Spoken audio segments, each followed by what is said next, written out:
Bienvenue dans Plein d'énergie, l'émission des initiatives durables dans la Loire. L'année 2015 va être marquée par la COP21, la grande conférence mondiale sur le climat, mais aussi par la loi de transition énergétique. Aujourd'hui, je vous invite à découvrir un bâtiment économe en énergie qui met en œuvre différentes solutions très performantes. Suivez-moi pour une visite.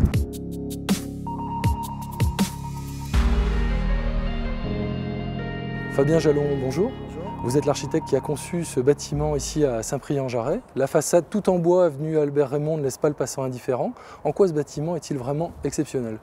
Alors exceptionnel, on souhaitait surtout différent, on souhaitait qu'il ait une image en fait assez marquée en termes de développement durable puisqu'il reflète le siège du ciel qui bien entendu touche à l'énergie. Donc on souhaitait en fait à travers l'image faire transpirer un petit peu ce que le ciel au quotidien vit et ce que les utilisateurs du ciel pouvaient vivre. La grosse problématique de ce site en fait c'était qu'on est ouvert que sur la façade ouest, la façade sur rue.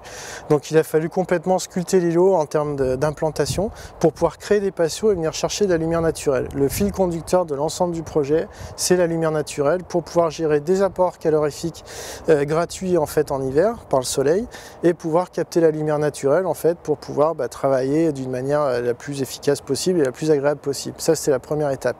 La deuxième approche a été de réfléchir sur un mode constructif qui apporte à la fois de l'inertie thermique, c'est pour ça que toute l'ossature en fait primaire c'est du poteau poutre béton, donc ça nous amène du frais en été, et de travailler après avec des remplissages de façades ossature bois qui elles ont été fabriquées en usine, réfléchies en amont, dessinées, etc.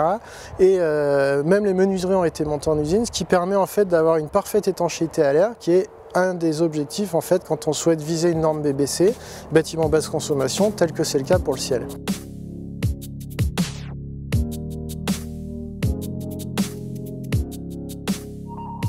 Et ça coûte plus cher de construire un bâtiment comme ça qu'un immeuble de bureau classique ?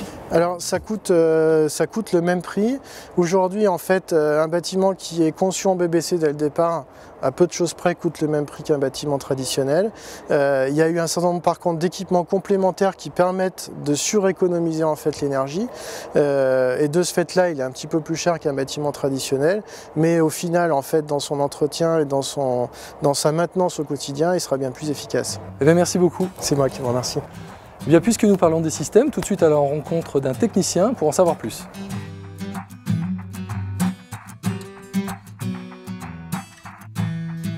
Donc nous avons vu avec l'architecte que ce bâtiment est particulièrement performant de par sa conception, mais il met en œuvre également différentes solutions de production d'énergie qui en font un bâtiment vraiment exemplaire. Nous avons souhaité aussi avoir un bâtiment pédagogique au niveau production d'énergie. Donc nous avons installé des panneaux solaires photovoltaïques en façade et 2 systèmes de micro-cogénération dans la chaufferie. Sur la toiture, nous avons aussi une PAC, une pompe à chaleur gaz naturel, qui nous permet de chauffer les locaux. Comment ça marche une cogénération ? Une cogénération, c'est un système de production d'énergie combinée, une part chaleur et une part électricité. Quand nous produisons de la chaleur, nous produisons de l'électricité par un moteur Stirling sur la cogénération bois ou par un moteur standard sur la cogénération gaz. Donc en brûlant du bois, on produit à la fois de la chaleur et de l'électricité. Tout à fait. Et la micro-cogénération au bois, c'est quelque chose de développé ? C'est un système unique en France qui est installé dans nos locaux, qui est suivi par le fabricant pour essayer de développer le système sur d'autres sites.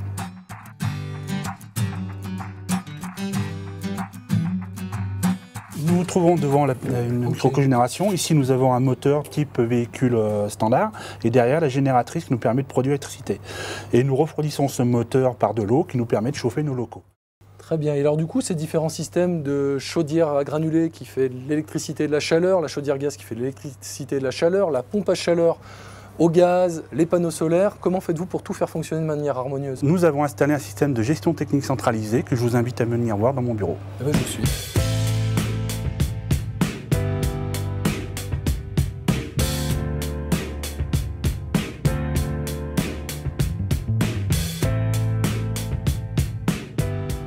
Voilà, nous sommes sur l'image globale du bâtiment qui nous permet de gérer chaque pièce là, au niveau chauffage. Et donc on peut gérer le fonctionnement des chaudières à partir de ce... Le fonctionnement oui. On a accès à la chaufferie où on pilote les chaudières qui sont ici et la pompe à chaleur. Est-ce que la télégestion en elle-même, ça sert à quoi? La télégestion nous sert à piloter chaque bureau en éclairage et en chauffage. Et donc l'éclairage est aussi piloté grâce à cette télégestion? L'éclairage est piloté aussi grâce à cette télégestion. Nous avons dans chaque local une sonde de luminosité qui, en fonction de l'éclairement extérieur, fait grader la luminosité intérieure. Et en matière d'énergie, ça ne s'arrête pas là. En effet, nous avons une toiture végétalisée sur l'ensemble du bâtiment, 2 centrales double flux pilotées par une pompe à chaleur gaz et dans le garage, 2 bandes de recharge pour les véhicules électriques.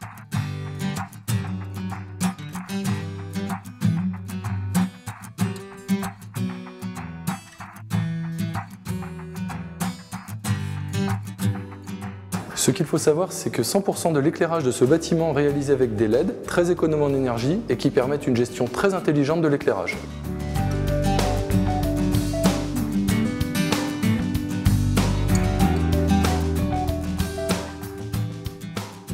Pourquoi le ciel a-t-il réalisé un bâtiment exemplaire, économe en énergie ? Voilà, il est bon de rappeler que le ciel est le syndicat d'énergie du département de la Loire. Au fil des années, et notamment au cours de ces toutes dernières années, les compétences qu'ont souhaité confier au ciel les communes se sont avérées extrêmement importantes et il y avait nécessité de construire un nouveau siège qui soit adapté aux besoins nouveaux du ciel.